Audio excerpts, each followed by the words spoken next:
What's up, everybody? This is The Association right here on NBA TV. I'm Zach Harper. That's Mo Dakhil. We just watched the New York Knicks defeat the Philadelphia 76ers 144-114 in Game 4. Mo, how you doing, buddy? It's good to be doing this, just the two of us tonight.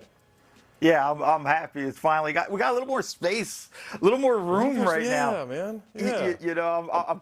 I'm happy, man, and always fun to be on with you. Oh man, well we had a big night for the Knicks. Not such a big night for the Philadelphia 76ers, but the Knicks advanced to the Eastern Conference Finals by sweeping the 76ers in 4 games. Second straight year the Knicks advanced to the Eastern Conference Finals. Mo, I mean, just obviously a big game for the Knicks in this one from the start. What did you see from the outset? I mean, they literally couldn't miss. If you were wearing a Knicks jersey, it didn't even matter if you're an NBA player. It felt like you couldn't miss a shot at all. They were legitimately on fire from 3 from get-go. And it's tough. Maxey was aggressive, and, we've been talking about we need him to be more aggressive. Everything it didn't matter because it felt like the Knicks never missed a shot, especially in the first quarter, Zach. Yeah, Mo, we were talking before the game, and one of the points of emphasis, one of the X Factor, was like, hey, Deuce needs to game. I didn't envision this. I didn't envision 7 threes right off the bat. He goes 3 for 3, maybe even 4 for 4 right off the bat as the Knicks just light them up from three-point range.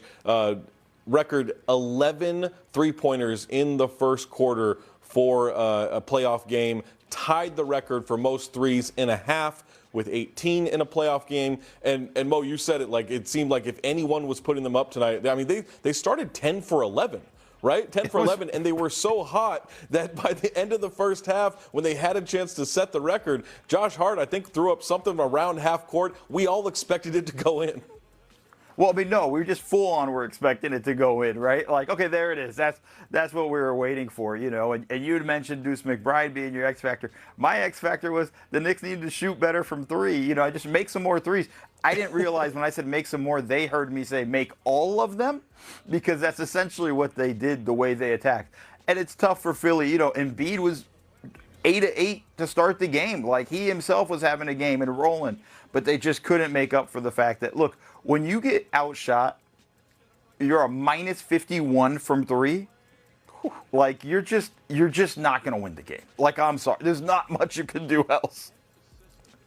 Yeah, there's not much else you could do. I mean, it's interesting. There were good games from 76ers, right? Joel Embiid, 25 points. I think he went 8 of 8 from the field. Tyrese Maxey had 17 points, but at a certain point, there was just nothing that they could do. At least from the approach, you're down 3-0. Obviously, you'd like a little bit better three-point defense if you're the 76ers, considering how the Knicks started this game and shot in the first half. But what did you see from the Sixers' approach trying to avoid the sweep? Well, I think offensively, and we'd been debating it, right? Like, how is it going to look with Maxey and Embiid, and can they both be aggressive at the same time? And we got the answer, yes. They both can be aggressive at the same time. I thought Maxey came out first possession of the game, trying to make sure, hey, I can get to the basket. I'm going to go to work. Embiid was doing all his stuff. It's just the other end of the court was just as important as being aggressive, and that matters, when you give up. McBride goes for 25. Brunson with 22.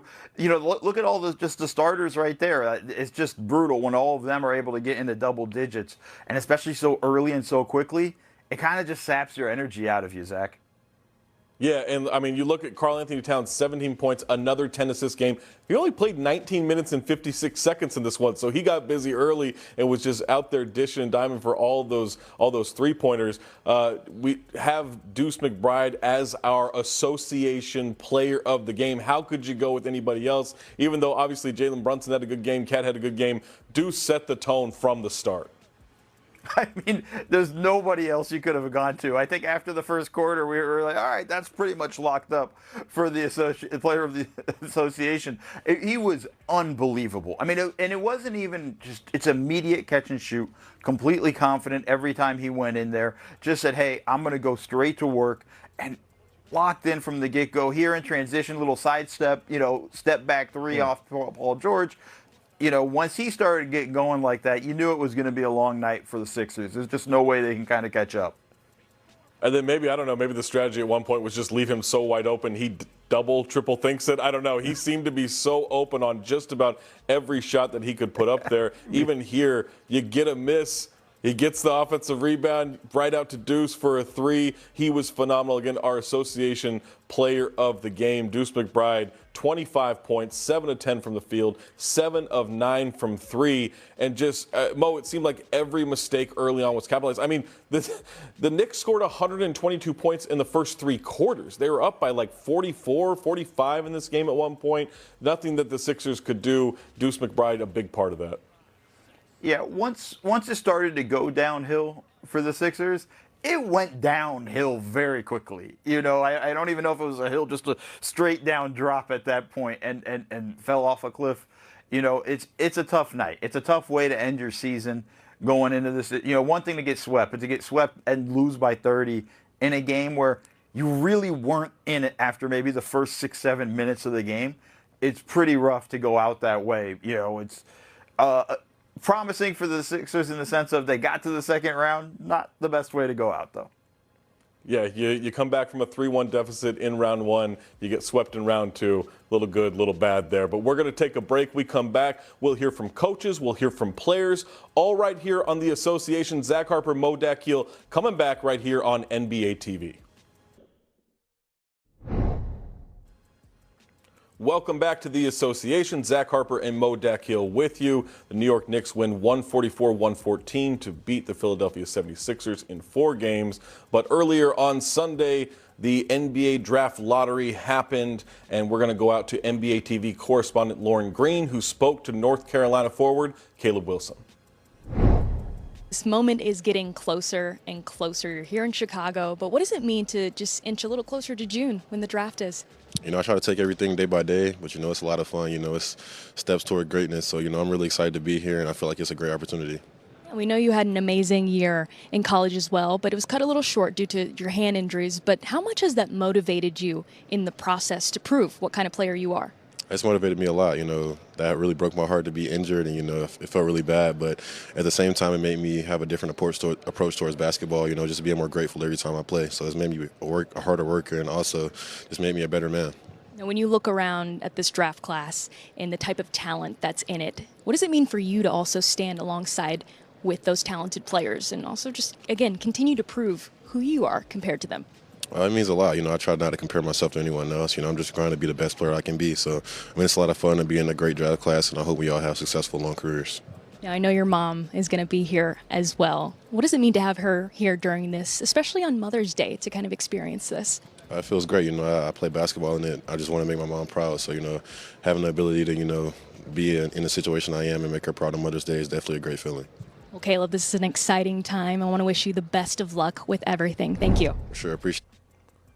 That's Lauren Green with Caleb Wilson of North Carolina. The 2026 draft will be June 23rd and 24th. Mo, Caleb Wilson coming out of North Carolina, pretty good basketball school over the decades, you know, produces some good products there. John Hollinger, my colleague at The Athletic, has actually Caleb Wilson as number 3 on his prospect board. What do you think of Caleb Wilson, his comments, and what's coming ahead in the draft?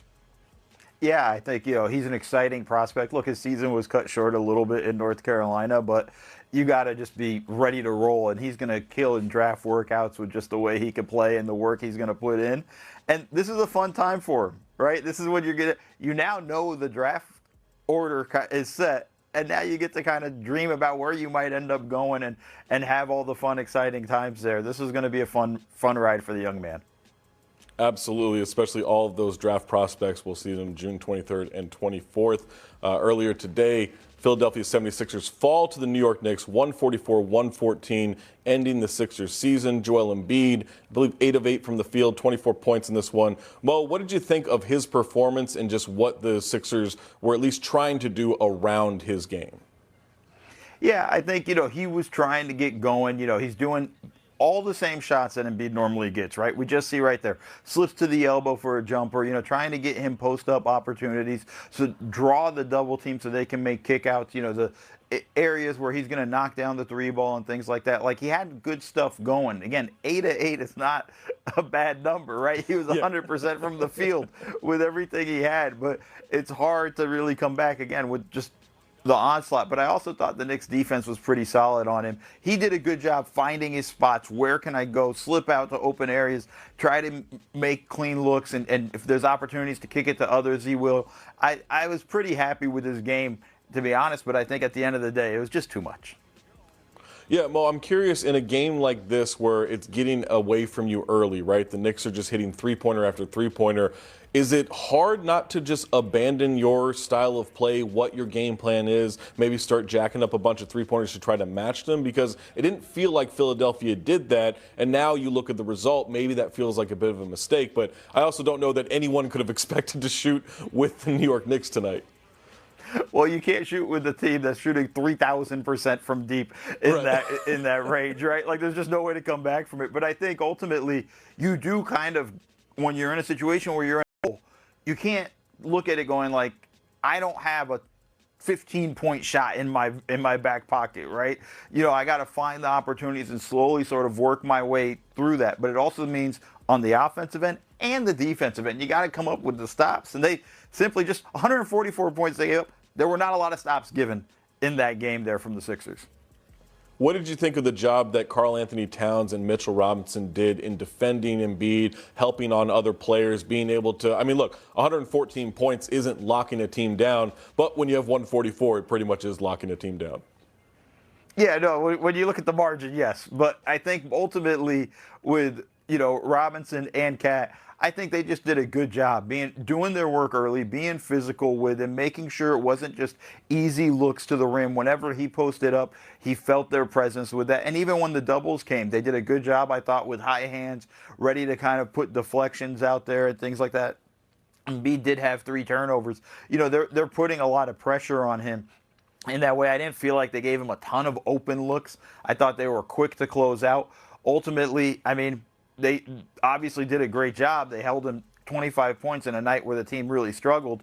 But you got to be pretty impressed with the defense. And I honestly thought, Zach, this has been Cat's best defensive playoff run when you look at the Atlanta series and this series now. So he's just continuing that same run. Well, the guy who designed the make all the three-pointers offense for Game 4,